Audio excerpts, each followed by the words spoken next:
llegado el momento de presentar nuestro invitado de este día. Desde la Ciudad de México tenemos al periodista Martín Dávila y le damos la bienvenida a este matutino Su Mundo. ¿Cómo te sientes, Martín? Un placer, colega, tenerte.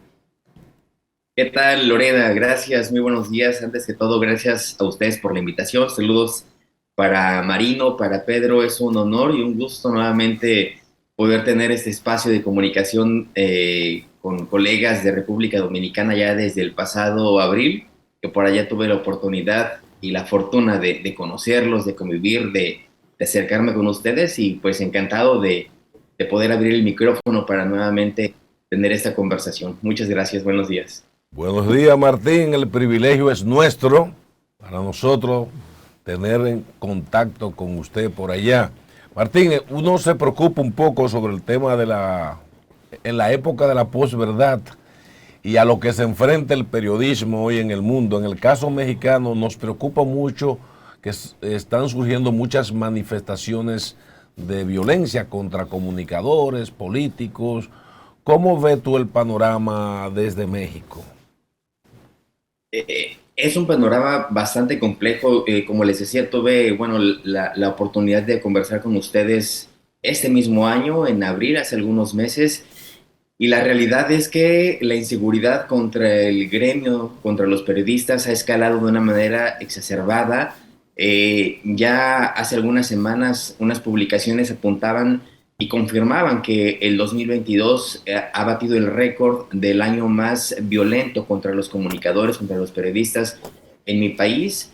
A la fecha suman ya 38 crímenes de periodistas de que comenzó este gobierno federal desde el 2018 hasta ahora. Estamos hablando prácticamente de 4 años, ya cerca de cumplir los 4 años. 38 crímenes y de esos 14 se han cometido en este 2022. Wow. De esos 14, al menos 10, pues hay indicios muy fuertes de que están relacionados directamente estos crímenes con el ejercicio periodístico. Entonces, yo les comentaba en aquella ocasión que en lo personal me resulta muy difícil y muy complicado poder dar las cifras porque pareciera que solo es un número y llevamos una estadística de estos asesinatos, pero realmente es que detrás de cada una de esas personas que han perdido la vida en el haber periodístico, pues en el amor a su profesión y en su compromiso, pues detrás de ellos de entrada hay una familia que ha quedado pues en la orfandad, quizás niños, hay historia, pero también hay una verdad que ha quedado sin contarse. Estos colegas hacían trabajo minucioso, hacían trabajo que sin duda alguna también pisaba algunos callos, que incomodaba a algunas personas y que lo que buscaban era dar a conocer una realidad para terminar con esos escenarios de violencia y de crimen que existen en mi país. Y ahora, bueno, pues esas voces se han callado y la realidad es que a la par de esos crímenes que han incrementado, pues también la violencia se ha desatado, las familias siguen desplazándose y es un panorama muy complejo, es un Wow. panorama muy complejo. Así es, Martín, es muy lamentable. Cada vez que yo veo esas noticias, de verdad me desgarra, porque me pongo en lugar de ellos. Sin embargo, Martín, de las informaciones, por ejemplo, en torno al crimen organizado, ¿verdad?, que se ha denunciado en México, es que lamentablemente México se podría decir que se ha convertido en un narcoestado. Son de las informaciones que uno lee y que uno ve. Sin embargo, uno se pregunta cómo el narcotráfico ha podido entrar de tal manera a estructurarse en México que ni siquiera las autoridades han podido erradicar esta situación o controlarla. Y también hay denuncias para aprovechar de que supuestamente hay campañas de expresidentes que han sido financiadas por estas organizaciones. ¿Qué hay de cierto en eso? Te hice dos Eh, eh, es, preguntitas. es una pregunta muy interesante la que haces, Lorena, porque por mucho tiempo ha estado esta conexión, se ha ligado mucho la estructura de los gobiernos al crimen organizado y quizás viene desde los poderes más pequeños, es decir, desde las bases. Cada vez que se presentan jornadas electorales, se tiene que dar un financiamiento, en este caso por parte del Instituto Nacional Electoral, a los candidatos a cargos de elección popular. Este financiamiento que reciben varía, depende de la estructura de cada partido. Hay partidos más grandes que reciben más dinero, hay partidos muy pequeños que obviamente su participación pues es más baja, pero tienen la misma representación de candidatos en una jornada. Entonces, esta situación es aprovechada muchas veces por el crimen organizado para financiar las campañas de esos aspirantes a cargos de elección popular. ¿Y esto qué es lo que genera? Que finalmente se queden compromisos de quienes están contendiendo a gobernar una comunidad, un municipio, un estado, a quienes están aspirando a alguna diputación, a una curul. Ellos, bueno, finalmente quedan atados con las redes del crimen organizado al aceptar ese financiamiento, y después pues se desencadenan todas estas situaciones. Es decir, el permitir también la operación de los grupos,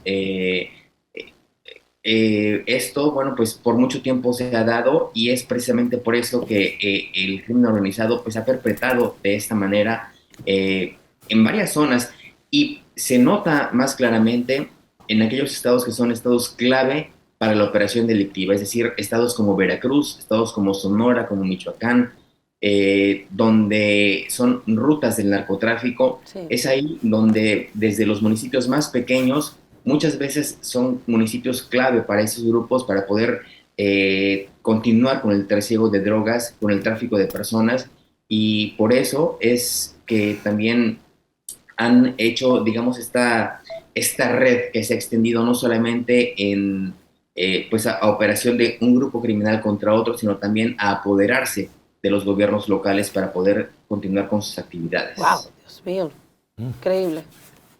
Martín, Pedro Galán. ¿Qué tal, Pedro? Buenos días. Bien, hermano. Mira, precisamente te iba a preguntar sobre eso. Hemos visto que se han presentado esos casos de muertes, de asesinatos a periodistas y políticos en esos estados donde son ciudades que controlan el narcotráfico. No así en Ciudad de México, donde tiene unos 10 millones de habitantes y es una de las ciudades más seguras del mundo. O sea, vemos que realmente está concentrado donde el crimen organizado tiene poder en esos estados. ¿Qué es lo que pasa? En Ciudad de México, desde luego, se concentra el foco nacional. Es decir, ejercer el periodismo en Ciudad de México no es que sea una tarea sencilla. Sin embargo, tiene más visibilidad el colega que se desempeña en esa zona. Aquellos comunicadores que trabajan en estos estados donde el crimen organizado tiene más poder, y que además lo hacen en comunidades o municipios más apartados, donde el trasiego de drogas es muy fuerte, donde se ha apoderado de familias, y que incluso esta red criminal ha desplazado comunidades enteras, es decir, los han sacado de sus lugares donde han pues hecho raíces, donde han crecido por generaciones, los han desplazado de ahí para poder operar. Y bueno, pues quienes se desempeñan en esos puntos no tienen la atención de las autoridades como lo tienen algunos colegas en Ciudad de México. Eso es desafortunado también.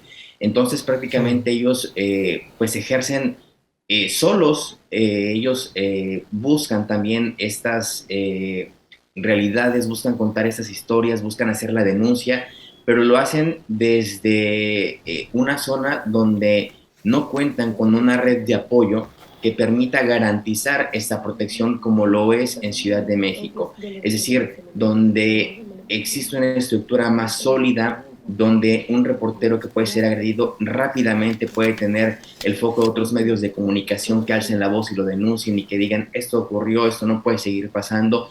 Eso difícilmente pasa en los lugares más apartados, y lo que hemos visto incluso es que muchos comunicadores antes de ser asesinados reciben amenazas.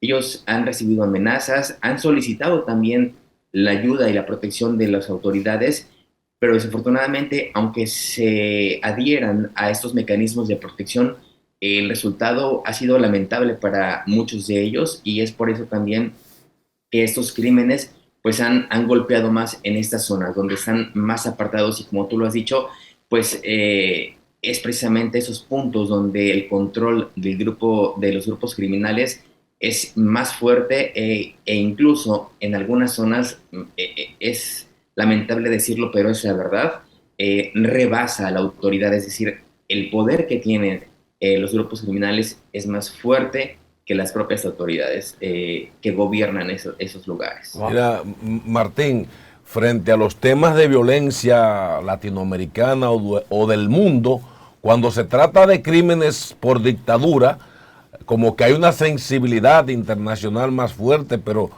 a mí me preocupa tanto que no hay, digamos, un boom internacional frente a este tema de como que se ha perdido la capacidad de asombro. Lo mismo ha pasado en campañas preelectorales, tantas muertes de candidatos y como que el mundo de hoy se está acostumbrando a este tipo de crímenes. ¿Qué tú piensas que debiéramos hacer, digamos, la comunidad internacional en materia de comunicación, los gobiernos, para forzar frente a este tema tan delicado y tan criminal? Me parece que das también en el punto, porque es muy acertado decirlo, esta normalización que se ha hecho de la inseguridad, es decir, que asesinaran a un solo periodista debería alarmar no solamente a México, sino al mundo entero, porque no es que la vida de un periodista tenga más valor que la vida de cualquier ciudadano común que también ha sido, digamos, víctima de la delincuencia organizada en esta lucha de cárteles que se llega a dar. Sin embargo, hablar de que un periodista ha sido asesinado, estamos frente a la censura. Estamos dejando imposibilitadas a las personas para saber realmente lo que pasa en sus comunidades, para saber lo que está ocurriendo en algún punto que quizás está siendo controlado por algún grupo criminal y que está operando contra las familias también, que está secuestrando, que está asesinando, que está obligando a algunos niños, algunas niñas, algunas familias enteras a trabajar para ellos. Entonces, cuando se calla la voz de un periodista, estamos desconociendo la realidad en la que vivimos.